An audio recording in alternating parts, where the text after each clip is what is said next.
যারা জুলাইয়ের ইতিহাস সংবিধানে রাখতে চায় না তারা মুজিববাদের নতুন পাহারাদার বলে মন্তব্য করেছেন এনসিপির আহ্বায়ক নাহিদ ইসলাম। দুপুরে বগুড়ার সাতমাথায় আয়োজিত পথসভায় তিনি কথা বলেন। এর আগে বগুড়ায় শহীদ পরিবারের সাক্ষাৎ শেষে নাহিদ ইসলাম বলেন, বিচার, সংস্কার, তারপর নির্বাচন।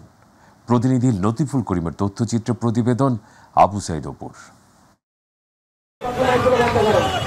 ঐতিহাসিক জুলাই গণ অভ্যুত্থানের বর্ষপূর্তি উপলক্ষে এনসিপির পদযাত্রার কর্মসূচি পঞ্চম দিনে বগুড়ায় কর্মসূচি পালন করছে এনসিপি।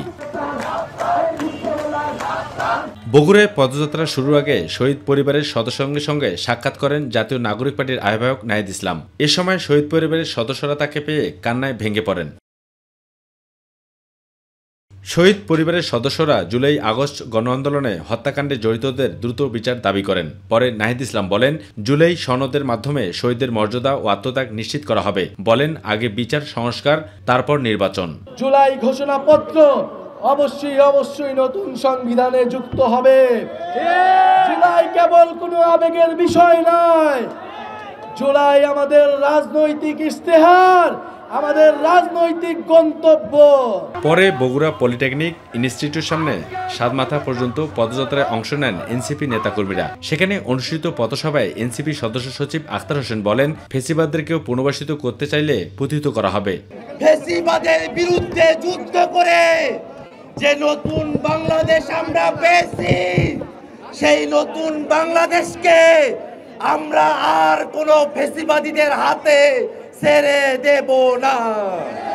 পথসভায় এনসিপির আহ্বায়ক নাহিদ ইসলাম বলেন, যারা জুলাইয়ের ইতিহাস সংবিধান রাখতে চায় না তারা মুজিববাদের নতুন পাহারাদার। যারা জুলাইয়ের কথা, এই শহীদদের কথা, এই আহতদের কথা সংবিধানে রাখতে চায় না তারা মুজিববাদের নতুন পাহারাদার। আগামী ৩ আগস্ট নতুন বাংলাদেশের শপথ হবে বলে জানান এনসিপি নেতারা। আবু সাইদ অপু, মাই টিভি। আগামী নির্বাচন সুষ্ঠু হতে হবে। জনগণ আর যেন তেন কোনো নির্বাচন চায় না বলে মন্তব্য করেছেন জামায়াতে ইসলামের আমির ডাক্তার শফিকুর রহমান। সকালে কুমিল্লা সদর দক্ষিণ উপজেলার পদুয়ার বাজার বিশ্ব রোড এলাকায় আয়োজিত একটি পথসভায় তিনি কথা বলেন। জামায়াতের আমির আরও বলেন, আগামীতে যে কোনো ফ্যাসিবাদের বিরুদ্ধে কঠোর প্রতিরোধ গড়ে তুলতে হবে। এর আগে আদর্শ সদর উপজেলার আলিকারচর এলাকায় আরও একটি পথসভায় বক্তব্য রাখেন জামায়াতের আমির। আগামীতে যে কোনো ফ্যাসিবাদ নতুন পুরাতন বুঝি না, এই ফ্যাসিবাদের বিরুদ্ধে আমাদেরকে কঠোর প্রতিরোধ গড়ে তুলতে হবে। আগামী নির্বাচন সুষ্ঠু আর পর সেটা নির্ভর করবে। আমরা যেন তেন কোনো নির্বাচন চাই না। জামালপুরে বিদ্যুৎ, জ্বালানি ও খনিজ সম্পদ মন্ত্রণালয়ের উপদেষ্টা মোহাম্মদ ফাউজুল কবির খান বলেছেন, কাউকে নির্বাচিত করা সরকারের কাজ নয়, যারা নির্বাচিত হবে তাদের সাথেই কাজ করতে হবে। নির্বাচনকালীন সময়ে পক্ষপাতিত্ব করলে সাবেক সিসি নুরুল হুদার মতো কঠিন পরিণতি ভোগ করতে হবে।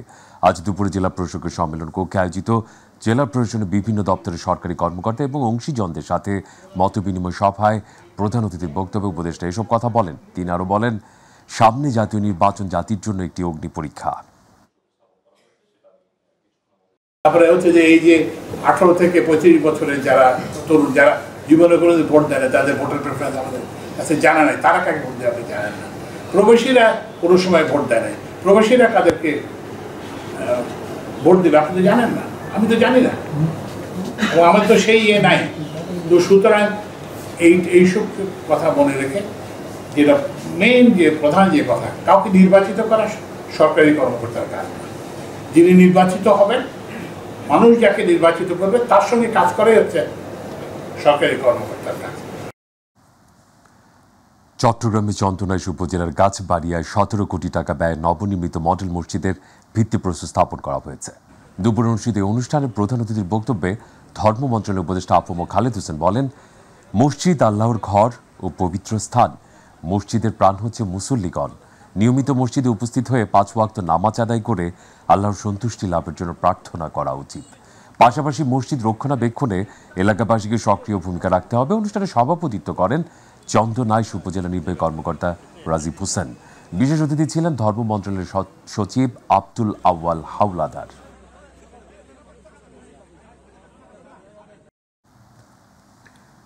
কুমিল্লার মুরাদনগর উপজেলার একই পরিবারের ৩ জনকে পিটিয়ে ও কুপিয়ে হত্যার ঘটনায় মামলা হয়েছে। স্থানীয় ইউপি চেয়ারম্যান শিমুল বিল্লাহ সহ ৩৮ জনের নাম উল্লেখ করে অজ্ঞাত আরও ২৫ জনের বিরুদ্ধে মামলা করা হয়েছে। রাতে বাঙ্গুরা বাজার থানায় মামলাটি দায়ের করেন নিহতদের পরিবারের স্বজনরা। এই ঘটনায় এখন পর্যন্ত ৮ জন গ্রেপ্তার হয়েছে। বৃহস্পতিবার করই বাড়িতে সংঘবদ্ধ পিটুনিতে নিহত হন রুবি আক্তার, তার মেয়ে রুমা ও ছেলে রাসেল। স্থানীয়দের অভিযোগ, রুবি ও তার পরিবারের সদস্যরা দীর্ঘদিন ধরে এলাকায় মাদক কারবার সহ নানা অপকর্মে জড়িত। এই বিষয়ে কথা বলতে স্থানীয় ইউপি চেয়ারম্যান ও এক মেম্বার গেলে রুবি ও তার পরিবারের সদস্যরা তাদের উপর হামলা চালান। এ সময় রুবি আক্তার ও ছেলে রাসেল মিয়াকে পিটিয়ে ও কুপিয়ে হত্যা করা হয়। এক পর্যায়ে মেয়ে জোনাকি পালানোর চেষ্টা করলে তাকেও পিটিয়ে হত্যা করা হয়। খুলনা বিভাগের খাদ্যশস্য সংগ্রহ, মজুদ ও মূল্য পরিস্থিতি নিয়ে যশোরে মতবিনিময় সভা হয়েছে। দুপুরে জেলা প্রশাসনের আয়োজনে যশোর সার্কিট হাউস মিলনায়তনে অনুষ্ঠিত সভায় খুলনা বিভাগীয় কমিশনার ফিরোজ সরকারের সভাপতিত্বে প্রধান অতিথি ছিলেন খাদ্য ও কৃষি মন্ত্রণালয়ের উপদেষ্টা আলী ইমাম মজুমদার। তিনি বলেন, বোরো ধান সংগ্রহ অভিযান চলছে, সেটাকে সাফল্যজনক পরিস্থিতিতে নেওয়া সরকারের উদ্দেশ্য ছিল। জাতীয় পর্যায়ে গত বছরের ১ জুলাই খাদ্যশস্যের মজুদ যা ছিল তার চেয়ে এবারে ১ জুলাই মজুদের পরিমাণ ৩ লক্ষ টন বেশি। সংগ্রহ কিন্তু আমরা যথেষ্ট আগে আছে। আমরা আশা করতেছি আগামী দিনগুলিতে খুলনা বিভাগের এবং দেশের সর্বত্র আমরা টার্গেট আছে যে ১৪ লাখ মেট্রিক টন, সেই টার্গেট আমরা ইনশাআল্লাহ করতে পারব। যান্ত্রিক ত্রুটিতে রানওয়েতে আটকে পড়া উড়োজাহাজ সরিয়ে নেওয়ার পর আবারও সচল হয়েছে চট্টগ্রামের শাহ আমানত আন্তর্জাতিক বিমানবন্দরের রানওয়ে। সকাল ৯:৩০টার দিকে সৌদি আরবের মদিনা থেকে ৩৮৭ জন হজ যাত্রী নিয়ে দেশে ফিরছিলেন বিমান বাংলাদেশ এয়ারলাইন্সের ফ্লাইট BG-138। অবতরণের পর রানওয়ে ২৩ প্রান্তে পৌঁছালে উড়োজাহাজটিতে যান্ত্রিক ত্রুটি ধরা পড়ে, ফলে সাময়িকভাবে বন্ধ হয়েছে বিমানবন্দরের রানওয়ে। কর্তৃপক্ষ জানায়, যাত্রীদের নিরাপদে সরিয়ে নেওয়ার পর উড়োজাহাজটিকে রানওয়ে থেকে সরিয়ে অ্যাপ্রনে নেওয়া হয়। ত্রুটি সারিয়ে উড়োজাহাজটি সরানো হলে প্রায় ২ ঘন্টা পর আবারও স্বাভাবিক হয় বিমানবন্দরের কার্যক্রম। মাদারীপুরের কালকিনিতে নিখোঁজের একদিন পর আব্দুল জলিল শিকদার নামের এক বৃদ্ধের মরদেহ উদ্ধার করেছে পুলিশ। সকালে উপজেলার এনায়েতনগর ইউনিয়ন মৌলভীকান্দি গ্রামের তালুকদার বাড়ির পেছনে পাটক্ষেত থেকে মরদেহটি উদ্ধার করা হয়। আব্দুল জলিল শিকদার মৃত আহমেদ শিকদারের ছেলে। তিনি LGEDর অফিস সহকারী হিসেবে অবসরপ্রাপ্ত কর্মচারী ছিলেন। এ বিষয়ে কালকিনি থানার ভারপ্রাপ্ত কর্মকর্তা খন্দকার মোহাম্মদ সোহেল রানা বলেন, পাটক্ষেত থেকে বৃদ্ধের মরদেহ উদ্ধার করে সুরত হাল রিপোর্ট তৈরির জন্য ময়নাতদন্তের জন্য মাদারীপুর সদর হাসপাতালে পাঠানো হয়েছে। মেহেরপুর সদর উপজেলার ওয়াদাপাড়া থেকে হেরোইন সহ 2 জনকে আটক করেছে সেনাবাহিনী ও মাদকদ্রব্য নিয়ন্ত্রণ অধিদপ্তর। সকালে তাদেরকে আটক করা হয়। জেলা মাদকদ্রব্য নিয়ন্ত্রণ অধিদপ্তরের পরিদর্শক বিদ্যুৎ বিহারী নাথ জানান, গোপন সংবাদের ভিত্তিতে নিজ বাসা থেকে তাদেরকে আটক করা হয়। অভিযানে ১৩০ গ্রাম হেরোইন, নগদ ৬২,৮৩০ টাকা ও মাদক বিক্রির সরঞ্জাম উদ্ধার করা হয়। তিনি আরও জানান, আটককৃতরা হেরোইন বিক্রির সঙ্গে জড়িত থাকার কথা প্রাথমিক জিজ্ঞাসাবাদে স্বীকার করেছে। তাদের বিরুদ্ধে মাদকদ্রব্য নিয়ন্ত্রণ আইনে মামলা করে মেহেরপুর সদর থানায় হস্তান্তর করা হবে। 25টা পর্যন্ত পুড়িয়া তৈরি হয় এবং প্রতিটা পুড়িয়া বিক্রয় হয় 300 টাকা থেকে 500 টাকা পর্যন্ত। তো সেই হিসেবে আমরা হিসেব করে দেখেছি যে 130 গ্রামে প্রায় 10 লক্ষ টাকার মতো সে মুনাফা বিক্রয় করে। জামালপুরের নগর মাতৃ সদন কেন্দ্রের নার্স ও আয়া দ্বারা স্বাভাবিক প্রসব করাতে গিয়ে এক নবজাতকের মৃত্যুর অভিযোগ উঠেছে। নবজাতকের স্বজনরা অভিযোগ করেন, শুক্রবার সন্ধ্যায় জামালপুর সদর উপজেলার নারিকেলি এলাকার বাসিন্দা সোহেল আনসারের স্ত্রী নৌরিন জান্নাত মৌয়ের প্রসব বেদনা নিয়ে নগর মাতৃ সদনে ভর্তি হন। ওই সময় হাসপাতালে কোনো গাইনি চিকিৎসক উপস্থিত ছিলেন না। এই সময় হাসপাতালের নার্স ও শিরিন আক্তার ও আয়া ময়না ভোর রাতে প্রসূতিকে স্বাভাবিক প্রসবের চেষ্টাকালে শিশুটির গলায় আঘাত লেগে মৃত্যু ঘটে বলে অভিযোগ করেন। এ ঘটনায় অভিযুক্ত নার্স ও আয়াকে জিজ্ঞাসাবাদের জন্য আটক করে জামালপুর থানায় নিয়ে যায় পুলিশ। আমার ডেলিভারি বেড থেকে নিয়ে বেডে শিফট করবো। ডেলিভারি বেডে যে আমি আমাকে উঠে বসান আমি যে মেয়েটারে উঠে বসাইছি মেয়েটা আমার পড়ে গেছে ওনারা কেউ ধরে না, ফোনে ব্যস্ত সবাই। আমি কাঁদতেছি, চিল্লাইতেছি আর বলতেছি আমার মেয়েটারে ধরে না। আমার মেয়েটা মরে গেল, আমার পা দুটো বেঁকা হয়ে গেছে, পড়ে গেছে, মেয়ে সেন্সলেট হয়ে গেছে। আমার জিয়ারি তখন আসলাম না, আমার জামাইয়ের বোন, ও আর আমি মহিলা মানুষ দুইজন মেয়েটাকে ধরতে পারি না। তখন আমি চিল্লাইতেছি, ভাই কেউ আসেন, ভাই কেউ আসেন। তখন 3 দিন আগে মারা যায়, তার তো যে যার পেটে বাচ্চা সে তো বুঝবে, বাচ্চা নড়াচড়া বন্ধ করে দিবে। বাচ্চা তো কালকে পর্যন্ত নড়াচড়া ছিল, ওনারা হার্টবিট মাপছে, তাহলে যে বাচ্চা মারা যায় তাহলে কেমন ওরা হার্ট চেক করবো? বাচ্চা তো সুস্থ ছিল। পোস্টমর্টমের জন্য ইতিমধ্যে সদর হাসপাতালে প্রেরণ করা হয়েছে। আমরা এই ব্যাপারে এখনো কোনো লিখিত অভিযোগ পাইনি, তবে লিখিত অভিযোগ প্রক্রিয়া আছে মর্মে জানি। অভিযোগ প্রাপ্তির সাপেক্ষে আমরা পরবর্তী আইনানুগ ব্যবস্থা গ্রহণ করব। দেশের আবহাওয়া পরিস্থিতি। সক্রিয় মৌসুমী বায়ুর প্রভাবে পটুয়াখালীর কলাপাড়া সহ উপকূল এলাকায় থেমে থেমে গুড়ি গুড়ি বৃষ্টিপাত অব্যাহত রয়েছে। গত 3 দিনের বৃষ্টিতে বিভিন্ন নিচু স্থানে পানি জমে জলাবদ্ধতা সৃষ্টি হয়েছে। ভোগান্তিতে রয়েছে নিম্ন আয়ের মানুষ। উপকূল এলাকার আকাশ এখনো ঘন মেঘাচ্ছন্ন রয়েছে। এদিকে কুয়াকাটা সংলগ্ন বঙ্গোপসাগর কিছুটা উত্তাল হয়ে উঠেছে। উপকূল এলাকা ঝড়ো হাওয়া বয়ে যাওয়ার শঙ্কা করছে আবহাওয়া অফিস। তাই পটুয়াখালীর পায়রা সহ দেশের সকল সমুদ্র বন্দরকে 3 নম্বর স্থানীয় সতর্ক সংকেত দেখিয়ে যেতে বলা হয়েছে। সকল মাছ ধরা ট্রলার সমূহকে উপকূলের কাছাকাছি থেকে সাবধানে চলাচল করতে বলা হয়েছে। এদিকে সক্রিয় মৌসুমী বায়ুর কারণে চট্টগ্রামে ভোর থেকে কখনো টানা কখনো থেমে থেমে বৃষ্টিপাত হচ্ছে। বৃষ্টিপাতের কারণে অফিসগামী মানুষের কিছুটা বিঘ্ন ঘটেছে, তবে নগরীর কোথাও জলবদ্ধতার সৃষ্টি হয়নি। আবহাওয়া অধিদপ্তর জানিয়েছে, সামনে ভারী বৃষ্টিপাতের সম্ভাবনা রয়েছে। এই ভারী বৃষ্টির কারণে চট্টগ্রামের পাহাড়ি অঞ্চলে পাহাড়ি ধস ও জলাবদ্ধতা তৈরি হতে পারে। সক্রিয় মৌসুমী বায়ুর কারণে বৃষ্টিপাত আরও 2 থেকে 3 দিন অব্যাহত থাকবে বলে জানিয়েছে পতেঙ্গা আবহাওয়া অফিস। পাহাড় ধসের সংখ্যা থাকায় পাহাড়ের ঢালে বসবাসকারীদের নিরাপদ আশ্রয়ে থাকার অনুরোধ জানিয়েছে চট্টগ্রাম জেলা প্রশাসন।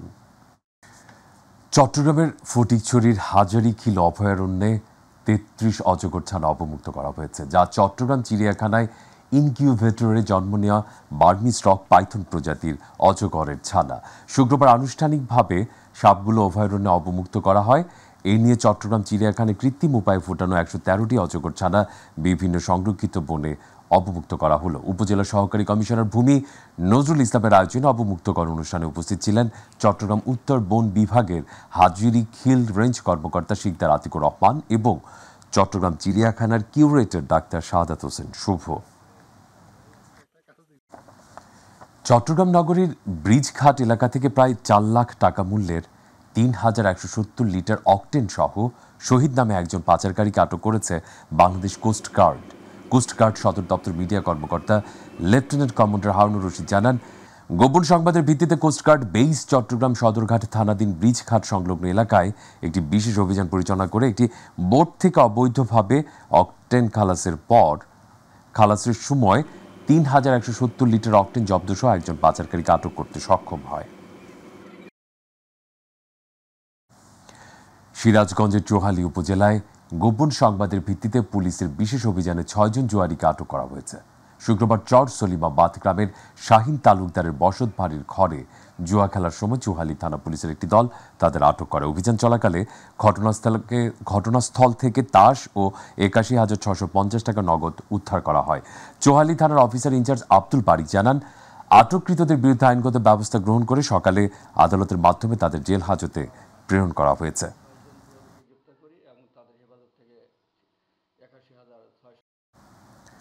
শেরপুরে বালু মহাল বিলুপ্ত ঘোষণা এবং সব ধরনের বালু উত্তোলন ও পরিবহন নিষিদ্ধ থাকার পরও গভীর রাতে অবৈধভাবে উত্তোলিত বালু পরিবহনের দায়ে 9টি ট্রাক জব্দ। একই সাথে 9 ট্রাক চালককে বিভিন্ন মেয়াদে কারাদণ্ড দিয়েছেন ভ্রাম্যমাণ আদালত। শুক্রবার মধ্যরাত থেকে আজ সকাল পর্যন্ত শেরপুরের নালিতাবাড়ি উপজেলার বৈশাখী বাজার ও কালাকুমা এলাকায় এই অভিযান পরিচালনা করেন সহকারী কমিশনার ভূমি ও নির্বাহী ম্যাজিস্ট্রেট আনিসুর রহমান। প্রশাসন জানায়, বালু মহাল বিলুপ্ত ঘোষণা এবং সব ধরনের বালু উত্তোলন পরিবহন নিষিদ্ধ থাকার পরও গভীর রাতে ভোগাই নদীর কালাকুমা সহ বিভিন্ন এলাকায় বালু উত্তোলন চলে। এরই প্রেক্ষিতে কালাকুমা বৈশাখী বাজার এলাকায় ভ্রাম্যমাণ আদালতের অভিযান পরিচালনা করা হয়।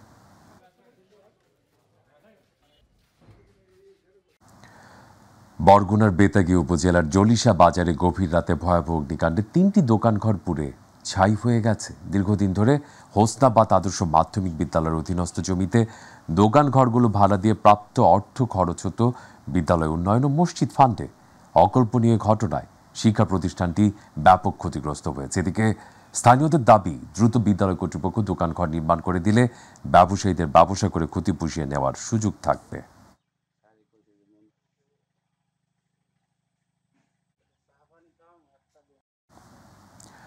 নড়াইলে জাতীয় নাগরিক পার্টি এনসিপির কেন্দ্রীয় নেতাদের আগমন ও পদযাত্রা সফল করার লক্ষ্যে নড়াইলে লিফলেট বিতরণ করা হয়েছে। সকালে নড়াইলের রূপগঞ্জ বাজার এলাকায় কর্মসূচি পালিত হয়। এই সময় জাতীয় যুবশক্তি, জাতীয় নাগরিক পার্টির কেন্দ্রীয় যুগ্ম সদস্য সচিব মাহমুদা সুলতানা রিমি, এনসিপির নড়াইলের সংগঠক সামিরা খানম সহ স্থানীয় নেতৃবৃন্দ। বিএনপির ভারপ্রাপ্ত চেয়ারম্যান তারেক রহমান ঘোষিত রাষ্ট্র কাঠামো মেরামতের ৩১ দফা ও রাজনৈতিক কর্মপরিকল্পনা বাস্তবায়নের লক্ষ্যে নেত্রকোনার পূর্বধলায় মতবিনিময় সভা হয়েছে। দুপুরে পূর্বধলা উপজেলা বিএনপি ও অঙ্গ সহযোগী সংগঠনের আয়োজনে মতবিনিময় সভায় প্রধান অতিথির বক্তব্য রাখেন বিএনপির কেন্দ্রীয় নির্বাহী কমিটির সদস্য অধ্যক্ষ রাবে আলী।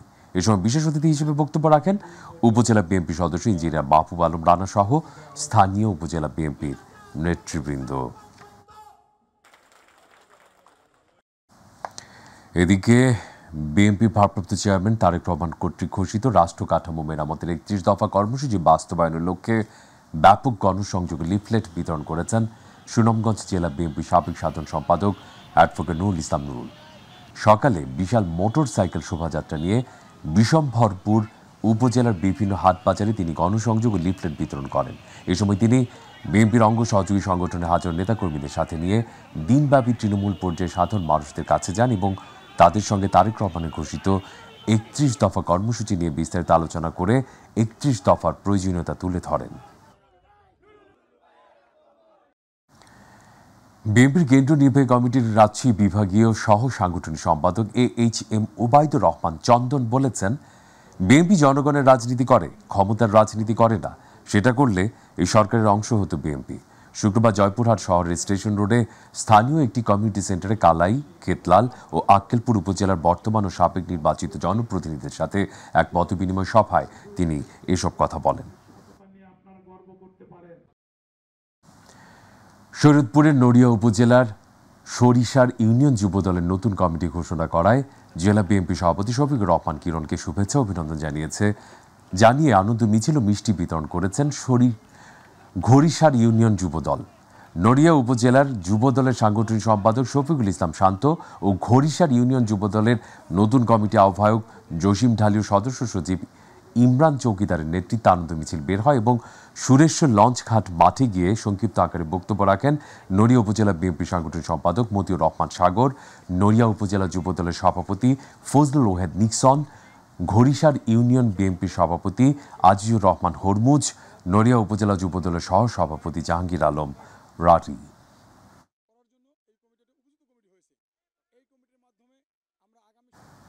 কুমিল্লার ১৪ গ্রামে ব্যবসা প্রতিষ্ঠানে হামলা, ভাঙচুর, লুটপাটের ঘটনা ঘটেছে। হামলায় আহত হয়েছেন ২ জন। এ ঘটনায় ৪ জনকে আসামি করে ১৪ গ্রাম থানায় মামলা দায়ের করা হয়েছে। স্থানীয়রা জানান, রাতে ৮ থেকে ১০ জন দেশীয় ধারালো অস্ত্রশস্ত্র নিয়ে মনির ভ্যারাইটি স্টোরে হামলা করে। এই সময় সন্ত্রাসীরা ধারালো অস্ত্র দিয়ে দোকানটি তছনছ ও মালামাল লুট করে নিয়ে যায়। হামলার সময় দোকানে ঘুমিয়ে থাকা মনির হোসেন বাধা দিলে তাকে কুপিয়ে গুরুতর জখম করা হয়। পরে তার চিৎকারে আশেপাশের লোকজন ছুটে এলে ককটেল ফাটিয়ে সন্ত্রাসীরা পালিয়ে যায়। চৌদ্দগ্রাম থানার এসআই মুর্শেদ আলম বলেন, তদন্ত শেষে প্রয়োজনীয় ব্যবস্থা গ্রহণ করা হবে। বিএনপির ৩১ দফা বাস্তবায়নে রাজবাড়ীর মূলঘর খানখানাপুর পাচুরিয়া বরাট ইউনিয়ন বিএনপির প্রতিনিধি সভা হয়েছে। শুক্রবার গোয়ালন্দ মোড় বিএনপির আঞ্চলিক কার্যালয়ে পাচুরিয়া ইউনিয়ন বিএনপি সভাপতি আনিসুর রহমান শেখের সভাপতিত্বে প্রধান অতিথি ছিলেন কেন্দ্রীয় কৃষক দলের সহ সভাপতি ও জেলা বিএনপির যুগ্ম আহ্বায়ক অ্যাডভোকেট আসলাম মিয়া সহ অন্যান্যরা।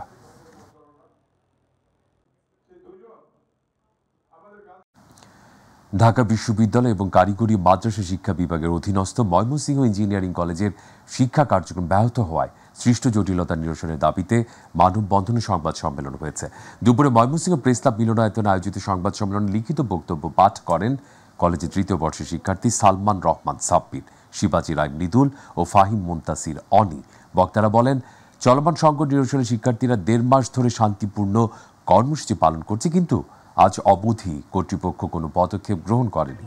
অবিলম্বে সংকটের সমাধান করা না হলে কঠোর আন্দোলনের কর্মসূচি ঘোষণা পালনে বাধ্য হবে।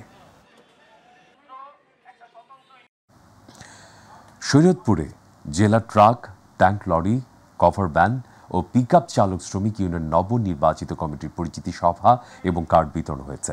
শরীয়তপুর জেলা ট্রাক মালিক সমিতির সহ সভাপতি সুলতান মাতবরের সভাপতিত্বে ও জেলা ট্রাক চালক শ্রমিক ইউনিয়নের সভাপতি তাজেল ঢালি ও সাধারণ সম্পাদক আব্দুর রশিদ হাওলাদার ও সহ সভাপতি মোহাম্মদ আলমাস হোসেনের পরিচালনায় কমিটির পরিচিতি সভা এবং কার্ড বিতরণ অনুষ্ঠানে প্রধান অতিথি ছিলেন শরীয়তপুর জেলা ট্রাক মালিক সমিতির সাধারণ সম্পাদক শাহিন মাতবর।